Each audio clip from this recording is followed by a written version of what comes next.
Hello friends, నేను Vijaya's cooking కు స్వాగతం. ఈ యొక్క వీడియోలో కోకోనట్ స్టఫింగ్ తో చోబేకి పూరి చేశాను. చాలా టేస్టీ రెసిపీ అండి. దీని యొక్క విధానం ఇప్పుడు ఎలా ఉందో చూసేద్దాం. ముందుగా ఒక బౌల్ తీసుకొని దాంట్లో ఒక కప్పు వరకు నేను మైదా పిండిని తీసుకున్నాను. ఈ మైదా పిండిని నేను జల్లించి తీసుకున్నాను. దీంట్లోకి వచ్చేసి ఒక పావు స్పూన్ అంతా సాల్ట్ వేసుకోవాలి. తర్వాత 2 స్పూన్ల వరకు నెయ్యిని వేసుకుంటున్నాను. నెయ్యిని ఏం వేడి చేయలేదండి. తర్వాత వీటన్నింటిని ఒకసారి బాగా కలుపుకోవాలి. ఇలా మనకు పట్టుకుంటే ఇలా ముద్ద అయ్యేటట్టుగా ఉండేటట్టుగా చూసుకుంటూ ఒకసారి నెయ్యితో ఈ యొక్క మిశ్రమాన్ని మొత్తం బాగా ఇలా కలుపుకోవాలి. తర్వాత కొంచెంగా నీళ్లు పోసుకుంటూ చపాతీ పిండిలా కలుపుకోవాలి.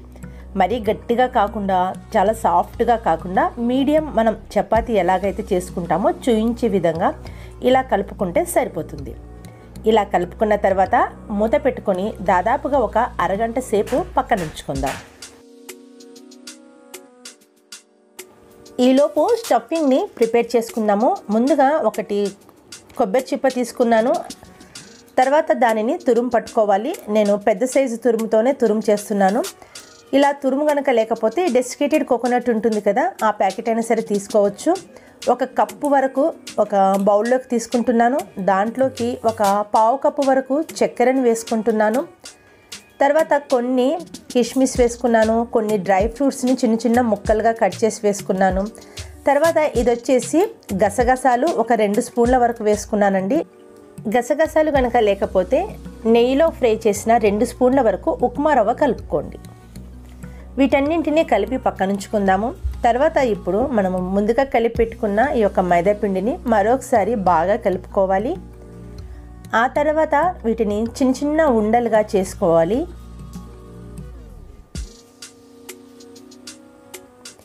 ఇలా ఎడ్జెస్ లోపలికి వెళ్ళేటట్టుగా ఇలా అనుకుంటూ ఉండ చేసుకొని పక్కనుంచుకోవాలి.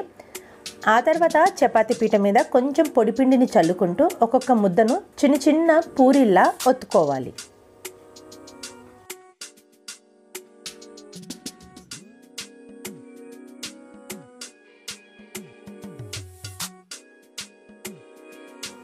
మరి పల్చగా కాకుండా అలానే మందంగా కాకుండా చూయించే విధంగా ఒత్తుకుంటే సరిపోతుంది. ఇలా పూరీలు చేసుకోవాలి.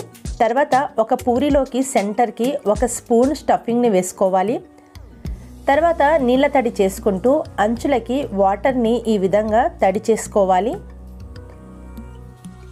ఆ తర్వాత వేరే పూరిని దీనిపై నుంచి ఈ విధంగా పెట్టుకుంటూ ఇలా లాస్ట్ ఎడ్జెస్ని సీల్ చేసి ఆ తర్వాత మీకు కావాల్సిన డిజైన్లా ఇక్కడ ఈ విధంగా మీరు ఫోల్డ్ చేసుకోవచ్చు. ఇలా మిగతావన్నీ చేసి పక్కన ఉంచుకోవాలి. ఇంకొక విధానంలో కనుక చేసుకోవాలి అనుకుంటే ఈ విధంగా మరో పూరీని చేసుకొని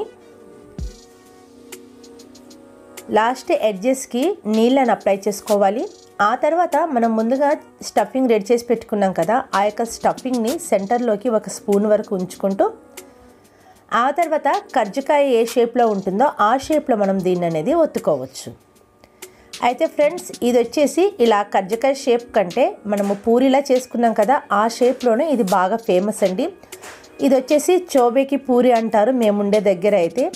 మరి దీన్ని కజ్జికాయ అని కూడా అంటారు, స్టఫింగ్ యొక్క కజ్జికాయ కూడా అంటారు, కోకోనట్ కజ్జికాయ కూడా అని అంటారు. మరి మీరు కూడా ఒకసారి తయారు చేసుకోండి. చాలా బాగుంటుందండి. చాలా ఈజీ రెసిపీ, చాలా త్వరగా కూడా అవుతుంది. ఇలా అన్నింటినీ చేసి పక్కన ఉంచుకోవాలి. ఆ తర్వాత తడి బట్టను ఈ చేసిన వాటన్నింటి మీదకి కప్పి సైడ్కి ఉంచుకోండి. ఈలోపు ఆయిల్ని మీడియం హీట్లో వేడి చేసుకోవాలి. ఆ తర్వాత నూనెలోకి ఎన్ని వస్తే అన్నీ ఒకసారి వేసుకొని నేను ఒక 4 వరకు వేస్తున్నాను.